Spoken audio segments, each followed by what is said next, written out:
coming up on Broncos Country Connected.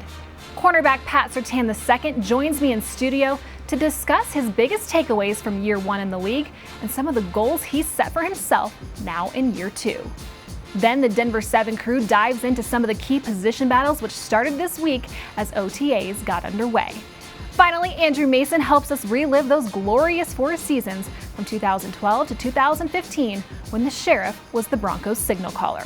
Broncos Country Connected is next.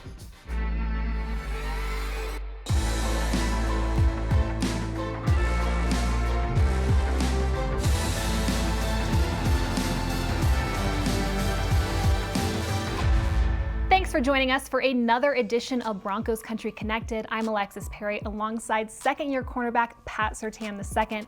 Pat, we're going to get to OTAs in this upcoming season here in just a minute.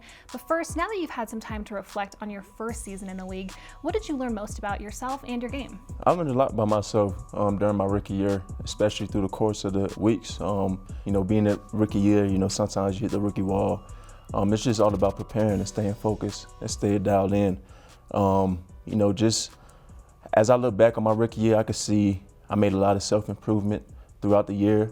And, I just had a major shift focus through the midst of the year in preparing the right way, studying the right way, creating the right habits for myself to, play well on Sundays. Especially, through the lengths of the season, it's important to get treatment.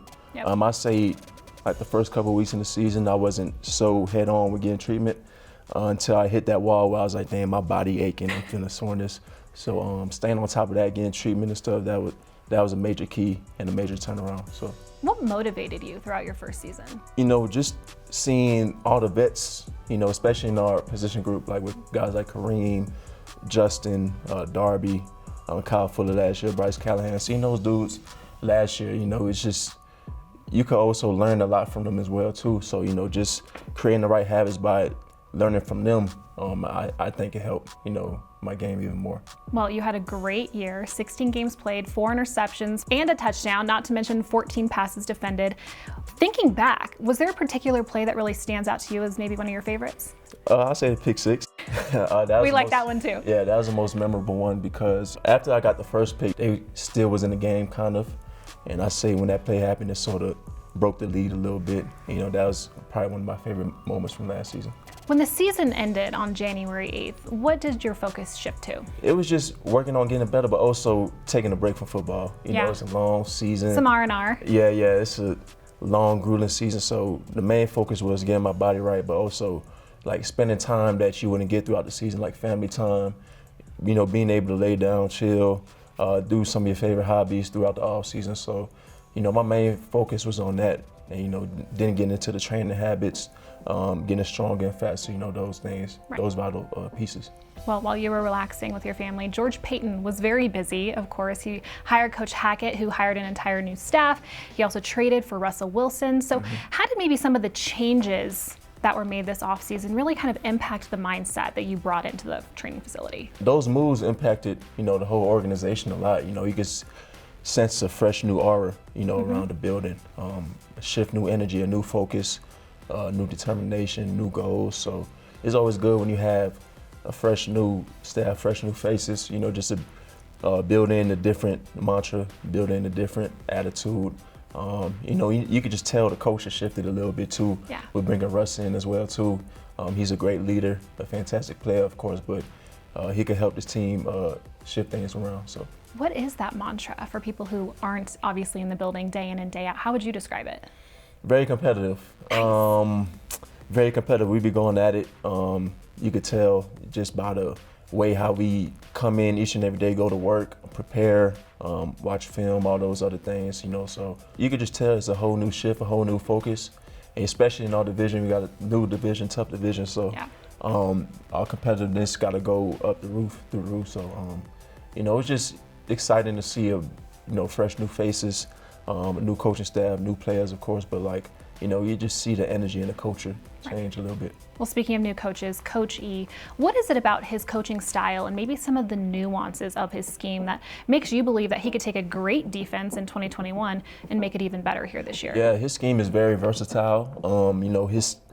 His scheme is based on limiting big players, limiting those explosives. So, you know, when you look at it, it's a defense that creates turnovers as well, too. Right. Set you up in perfect position. I just feel like the scheme brings out players' versatility. You know, it's a great thing when you have that scheme around it, especially with the players we got on defense. Collectively as a whole, you know, it's just going to be a great year for us. And, you know, he just brings a new attitude, new energy. He's a great coach, very determined coach. So when you see it day in and day out, it's very great to see. Well, there's also a similar energy there with Christian Parker, defensive backs coach. You've kind of considered him a reliable source of support throughout your first season. So what are some of the biggest ways he's impacted you either on or off the field? You know, he's just very hands-on. He would tell you, he's very constructive coach. He'll tell you what's right from what's wrong. So, you know, that's what you need in the coach. And, you know, he's very energetic as well, too. He works his butt off, you know, whether it's upstairs, watching film, preparation, or when he's with us on the field. You know, he's always hands-on, and he always wants us to see us strive for greatness. So when you have a coach like that, you know, the sky's the limit. Well, we've seen you guys working together on the field during OTAs, which got underway on Monday. What's the biggest difference between this phase of the off-season program versus what you guys were able to do over the last month or so? Yeah, I say the camaraderie. You could tell, like, when you go through the first phase, then the second phase is like, you can see the camaraderie build. You can see more guys getting comfortable with each other in the locker room. You can see the competitiveness go up, but it's also ways, you know, just for us to get better, you know, whether it's in the weight room, in meeting room, just creating the right habits all around. And, you know, Coach Hackett brought that mindset into us with his team goals. So team goals, you know, just win the West, the ball, and, you know, just finishing number one. That's the main goal. So, you know, he's been very great around the team, and, you know, he's been very hands-on and very constructive as well, too, but he just brings so much energy and so much attitude within the team. Well, now that the offense and defense can go up against each other during OTAs, what would you say this Broncos offense poses as the biggest threat for opposing defenses this season? We got weapons. Yeah. The weapons all around, from running back, receivers, and, you know, quarterback. But bringing in a new playbook, new scheme, help open it up a little bit, you know, give those guys, give those playmakers the chance to make explosive plays. You know, you could just tell from the first weeks, you know, how explosive this offense can be. So I'm very excited to see it. How's that Russell Wilson deep ball? Crazy.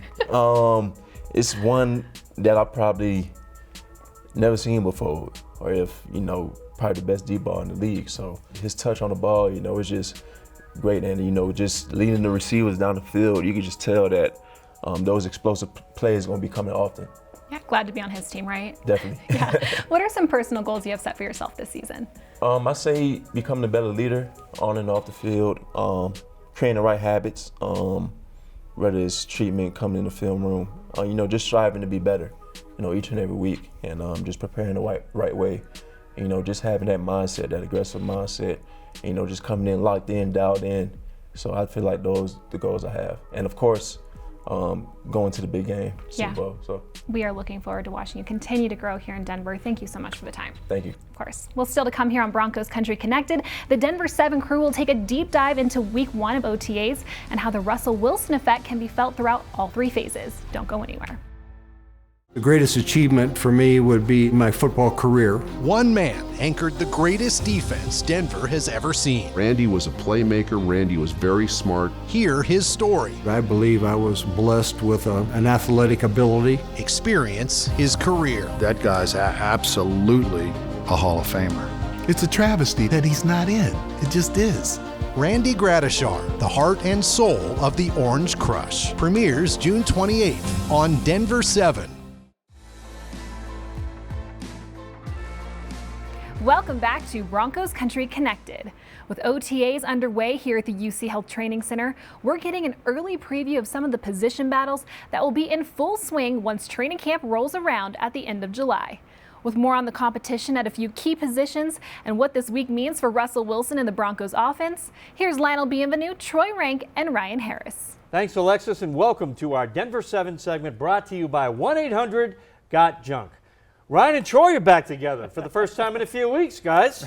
Welcome, and just in the nick of time, right? We need to discuss a very important stretch here in the offseason. Troy, this week the team's allowed to go 11 on 11, offense against defense, for the first time since Russell Wilson arrived at Dove Valley. Yeah, I mean, it's an important step of the offseason. You start to put the puzzle pieces together. We get to see the mind of Nathaniel Hackett blend with Russell Wilson. I want to see Russell Wilson in public view with his receivers. Is he going to be more accurate than a DNA test? I suspect he will. I just want to see it. I want to see great quarterback play, and I want to see it 11 on 11, so I'm excited. Well, you haven't seen it in the last few years? Is that what you're saying? All right, Ryan, here we go. Look, no pads, no hitting, right? We know that, but you will start to see kind of who's who in position battles this week. Absolutely, Lionel, and the players will start paying attention to the reps in practices. Coaches will say, hey, so-and-so's got 5 reps, another one's got 3, and then somebody's going to get 1 rep. Say, hey, what about me? I've been here for a couple of years. So things start getting ironed out, and guys start to see what the landscape looks like, who they have to beat out, how coaches see them and their ability to contribute on the field. This is a big, big time of the season. Ryan, some of the most interesting and most important battles will take place on the offensive line, where you used to live, right? Full pads, as you say, will tell the tale, but watching Graham Glasgow, Quinn Meinerz, Lloyd Cushenberry, the right tackles, this is going to be fun. Well, this is my breadbasket right here. I love it. You know, is somebody's foot 6 inches off? Is it 3 inches too short, 3 inches too long? But coaches are really paying attention. And yes, there may not be no contact, which I'm here to let you know, fans, there's a lot of contact that happens in this time. But how quick are your feet? Are you able to communicate with guys? Does Russell Wilson trust you? This is another piece of the offseason that guys are not going to be used to. Coach is going to ask Russell who he likes in the huddle, who he trusts, and that will go far as well. You can build that trust with Russell right away, no matter who you are, provided you're doing the right things at the right time. Yeah, a lot of pressure on every single rep, even in practice now, right? Troy, all eyes on receivers, too. I mean, with Russ ready to cook, Jerry Jeudy, Courtland Sutton, Tim Patrick now all going against defensive backs in practice. Yeah, Russ will get to cook, but not as much. It's just more about seeing how these ingredients fit in this basic recipe. Is it going to work? But I've said this, no more excuses for the receivers. You've got Russell Wilson now. He pays attention to every detail. He's an accurate passer. Everything matters to him. It's time for Courtland Sutton, a year removed from ACL surgery, and Jerry Jeudy, coming off a 0 touchdown season, to reach their potential. And we want to start seeing some of that now. Even in May, even in June, Lionel, it matters. So let's see if that timing's where we think it's going to be. All right, on defense, we've got Randy Gregory on the sideline. So we'll be watching Bradley Chubb and second-round pick Nick Bonito, see who pops and flashes from the edge. Well, listen, this new defense, they want to pressure the quarterback more. They want more takeaways. To do that, you've got to get to the backfield. And Bradley Chubb's got to set the tone, because Randy Gregory, he's going to miss the entire offseason recovering from shoulder surgery. Chubb is a leader among teammates. I know fans don't realize that, but his teammates really respect him. They respect his toughness. He should be ready for a bounce-back year. And Nick Bonito, I think, as Ryan talks about, in these practices, he's going to show immediately he can be a situational pass rusher on day one. Well, Ryan, we got some more insight into Russell Wilson and how he operates last week when we heard from Albert O and Quinn Meinerz. They both said it's all about the details. Russ has a little pointer or a detail about every play that's installed, and he adds a little something to everything, and they said everybody's listening to everything that Russell says. Because the way he delivers it, quarterbacks like that, they say, hey, when we're facing the Patriots, when we're facing Tampa Bay, when we're facing, the Las Vegas Raiders, this is what we're going to be looking at. When we face Seattle week 1, I know they like to bring this pressure. So the great thing about having an excellent quarterback like Russell Wilson is that he's putting context to the plays that are being installed for the players. And as a player, you can't help but to listen. Oh, you're going to help me for week 4 right now? I'm listening, right? That's the power of having an elite quarterback. They can contextualize the playbook for players before they get to their first game. Amazing.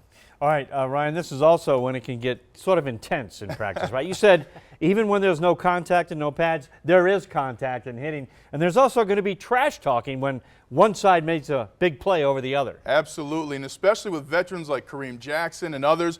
Now, Kareem Jackson knows he can take some liberties, really attack Russell Wilson and give him a wink under that helmet, and Russell will go back and forth with him. But this is when you start affirming your dominance. It doesn't matter who the opponent is, whether they're your teammate or not. You have to be physical, you have to be aggressive, and that brings out some choice words from the NFL's best.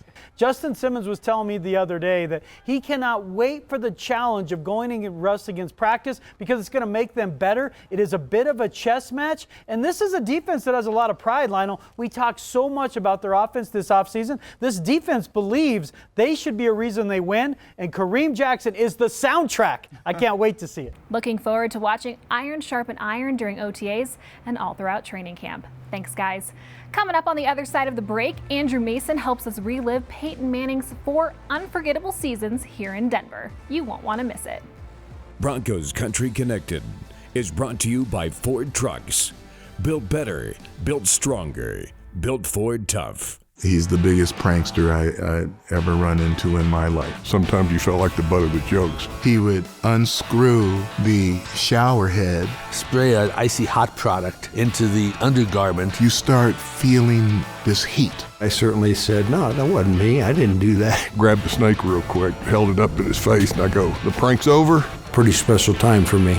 Randy Gradishar, the heart and soul of the Orange Crush, premieres June 28th on Denver 7.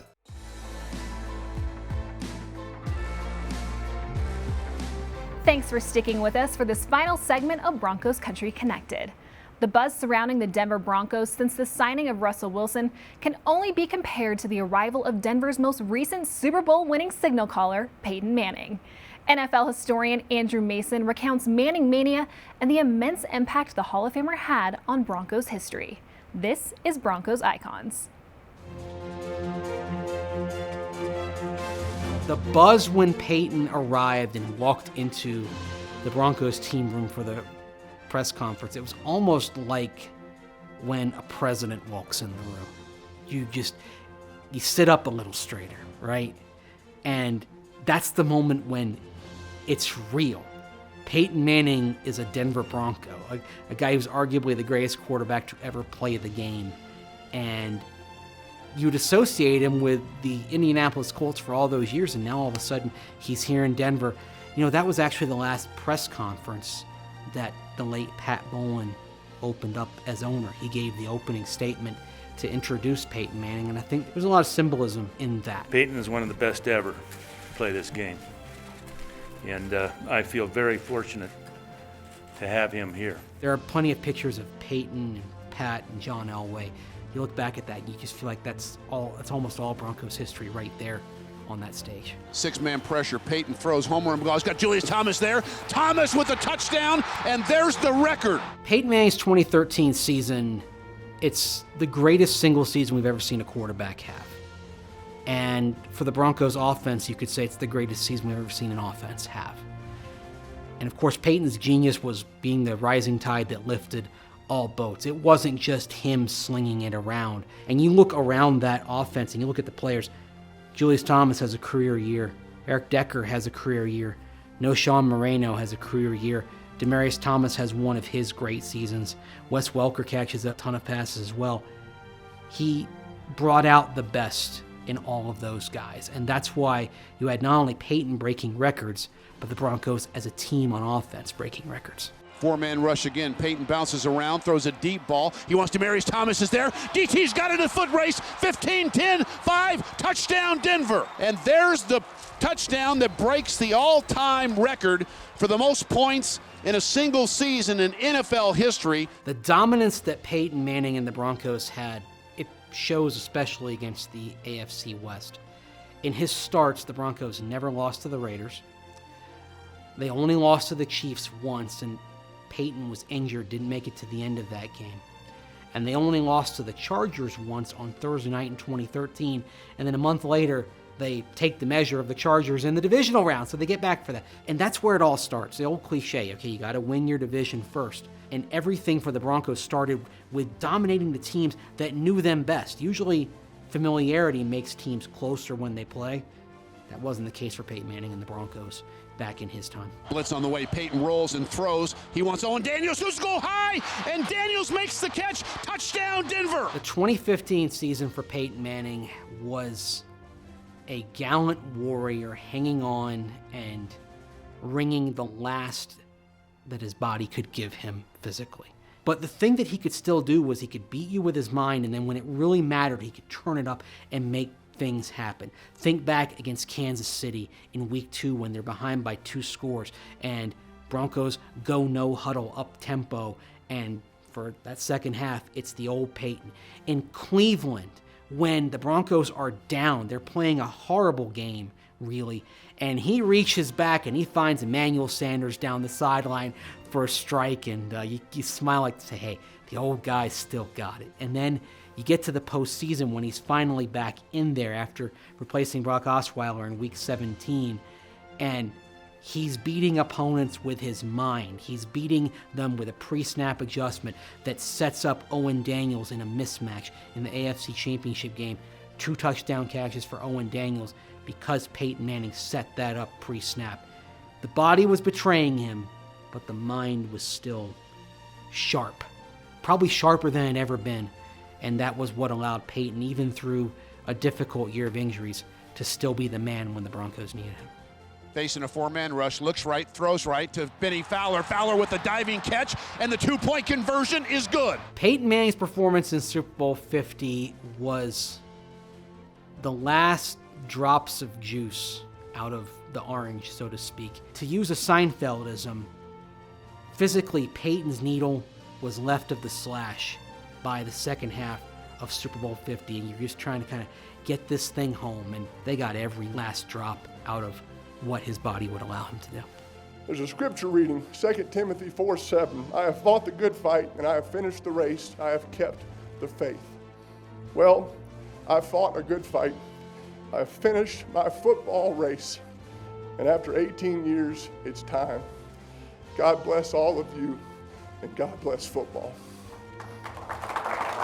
Peyton Manning is a Broncos icon because even though he was only here for 4 years, he elevated the franchise, changed the trajectory of the franchise, helped bring a 3rd Lombardi trophy, and he continues to show why he's an icon by still being connected to the Broncos, still living here in Denver, still being a regular at games, still being invested in how the Broncos do. He is really more than just a Broncos icon. He's become a Denver and Colorado icon. A hat tip to the sheriff for his contributions to Denver's most recent glory days. That's all the time we have for Broncos Country Connected, but we'll see you same time, same place next week. Thanks for watching. Broncos Country Connected is presented by Carpet Mill Outlets. Bigger discounts, better selections.